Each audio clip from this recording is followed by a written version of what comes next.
Yoho, apa kabar nakama semuanya? Ketika manga One Piece sedang libur, kami, Diskus OP, mencoba untuk mengisi channel ini dengan berbagai konten diskusi maupun mega teori yang sekiranya menarik untuk disaksikan dan disimak secara mendalam. Karakter Kurohige diyakini sebagai karakter yang masuk ke dalam nominasi villain terakhir dari manga ini, disusul dengan karakter Im-sama ataupun Shanks yang masih diperdebatkan sebagai villain terakhir. Terlepas dari villain terakhir atau tidak, karakter Kurohige ini merupakan sosok yang paling dekat dengan nama bajak laut. Ia menggunakan otaknya untuk bertarung. Mungkin terlihat licik, tapi sebenarnya yang Kurohige lakukan adalah melancarkan serangan sesuai rencana dari A hingga Z. Dan sekarang, lagi-lagi kami menemukan sesuatu yang menarik tentang Kurohige ini. Apakah itu? Mungkin nakama semua sudah melihatnya di thumbnail. Jadi, selamat datang di Mega Teori Diskus OP. Tanpa basa-basi lagi, langsung saja, mari kita mulai. Kami tahu bahwa beberapa dari nakama menonton atau mengklik video ini karena melihat thumbnail atau judul videonya. Sehingga kami akan mencoba untuk membahas yang membuat nakama tertarik terlebih dahulu, terutama mengenai thumbnailnya. Karena jujur saja ketika membuat video ini, kami belum memikirkan judulnya. Oke, ketika kami melihat bagaimana Onigashima dan Ors, kami sadar bahwa sabuk yang dikenakan oleh Ors dan kalung yang dikenakan oleh Ors Junior itu adalah tengkorak yang terdiri dari 3 buah. Hal ini membuat kami berpikir lagi. Sepertinya kami tidak asing dengan tengkorak 3 buah ini. Dan setelah kami searching, lambang tengkorak 3 buah berkaitan dengan Kurohige, lambang bajak laut Kurohige. Jadi, apa artinya ini? Sampai sekarang kami masih bertanya-tanya tentang arti keterkaitan ini. Apakah sebuah kebetulan atau bukan? Tapi yang terbesit dari kami adalah kami melihat sesuatu yang sama ini, persis seperti ketika kami mengetahui pertama kali bahwa nama kapal utama Kurohige adalah Saber of Sebek. Yang mana di waktu itu, banyak teoritis One Piece dan kita semua, mungkin para pembaca langsung menyadari bahwa Kurohige merupakan inherited will dari Rocks di Sebek. Dan karena Kurohige pernah disebutkan dalam SBS merupakan seorang arkeolog atau orang-orang yang pandai membaca dan lain sebagainya, Kurohige menjadikan nama di masa lalu, nama Rocks di Sebek sebagai kapal utamanya, yakni Saber of Sebek. Ya gampangnya, Kurohige terinspirasi dari tokoh-tokoh di masa lalu. Sehingga kami menganggap bahwa logo Kurohige yang mirip dengan tengkorak 3 buah di tubuh Ors ini karena Kurohige terinspirasi dari para Ors. Mungkin Kurohige terinspirasi dari kisah Ors di masa lalu yang konon dikatakan sebagai raksasa jahat yang menarik pulau. Dan meskipun Ors sudah punah sejak 500 tahun yang lalu, ketenarannya sebagai raksasa jahat yang menarik pulau itu tidak pernah pudar seiring berjalannya waktu.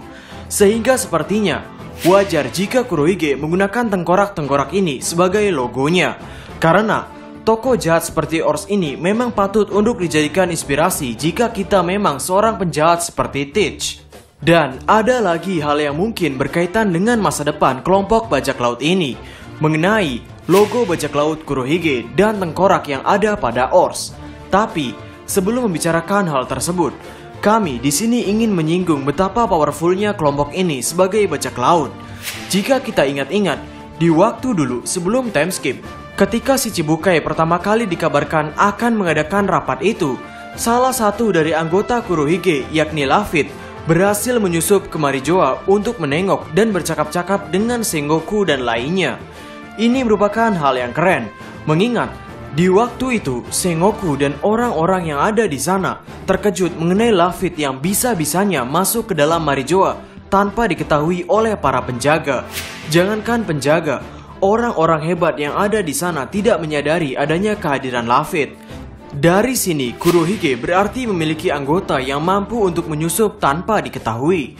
Kemudian Shiryu di chapter 925, ia diketahui memakan buah setan milik Absalom. Seorang pendekar pedang yang haus darah ini kini tembus pandang. Bisa nakama bayangkan, skill assassin Shiryu bisa meningkat drastis ketika ia memiliki buah setan ini. Dan yang ketiga, Katarina Devon. Katarina Devon memiliki kemampuan untuk berubah menjadi orang lain secara sempurna. ia bisa menyamar menjadi orang lain yang sudah mati atau bagaimanapun itu. Maksud kami, dengan adanya orang-orang yang berkemampuan luar biasa ini, bajak laut Kurohige bisa melakukan trik bunuh dan kabur. Bajak laut ini benar-benar powerful dari segi pembunuhan maupun segi kekuatan. Dibandingkan dengan pasukan revolusi yang seharusnya melakukan penyerangan secara diam-diam, bajak laut Kurohige sepertinya lebih memiliki banyak peluang untuk melakukan penyerangan secara diam-diam dengan kekuatan dan kemampuan yang dimiliki oleh semua krunya. Belum lagi dengan Van Augur yang mampu untuk menembak dengan jarak yang sangat-sangat jauh. Dari beberapa karakter yang baru kami sebutkan ini, kita bisa melihat bahwa bajak laut ini benar-benar powerful, atau bahkan mereka ini benar-benar superior. Dan kami pada channel yang lama, kami pernah membuat sebuah video yang mengatakan Aokiji akan menjadi kunci untuk membuat bajak laut ini berakhir. Mengingat nama komandan dari bajak laut ini adalah Titanic. Kapal Titanic merupakan sebuah kapal yang benar-benar menjadi sejarah dunia. Bahkan sampai hari ini, kapal ini masih menjadi sorotan. Kapal terbesar yang pernah dibuat oleh manusia pada zamannya ini tenggelam karena terbentur bongkahan es yang begitu besar. Dan pada bajak laut Kurohige, Aokiji masuk dengan buah setan yang ia miliki adalah buah setan es. Itu merupakan poin utamanya. Sekarang kita memiliki poin tambahan yang menarik untuk kita tambahkan. Dari logo Kurohige yang berkaitan dengan tengkorak dengan os. Ors dikatakan oleh Chopper bahwa mereka punah karena mereka kedinginan.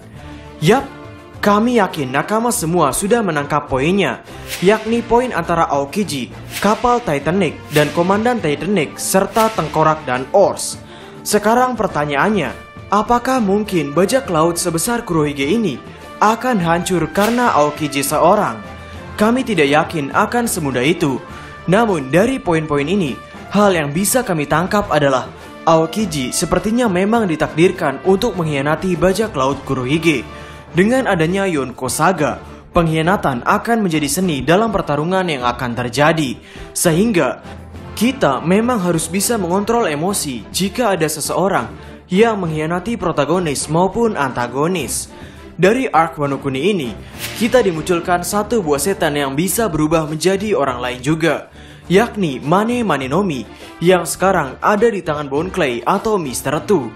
Satu buah setan ini sudah bisa membuat satu negara sebesar Wano Kuni berganti pemimpin.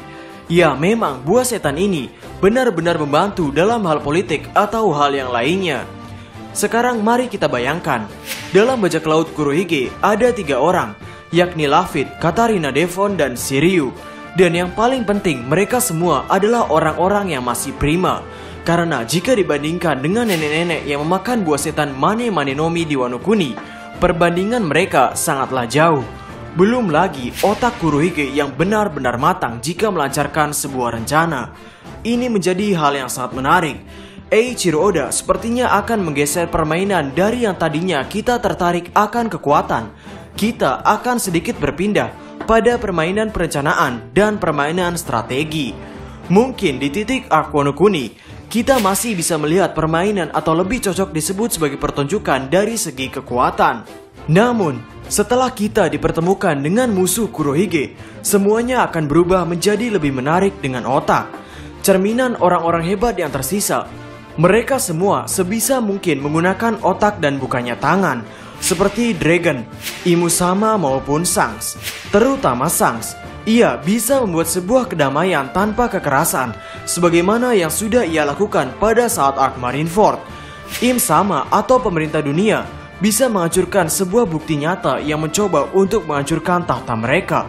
Ini terjadi pada Pulau Ohara, yang mana arkeolog Ohara mencoba untuk mengungkap sebuah misteri yang sepertinya tidak diperbolehkan oleh pemerintah dunia. Permainan politik, permainan otak sepertinya akan kita saksikan di kemudian hari. Keempat orang yang tersisa, Shanks, Im-sama, Dragon, dan Kurohige, sepertinya akan bersaing menggunakan otak mereka. Sehingga pertanyaannya berakhir pada bagaimana dengan Monkey D. Luffy?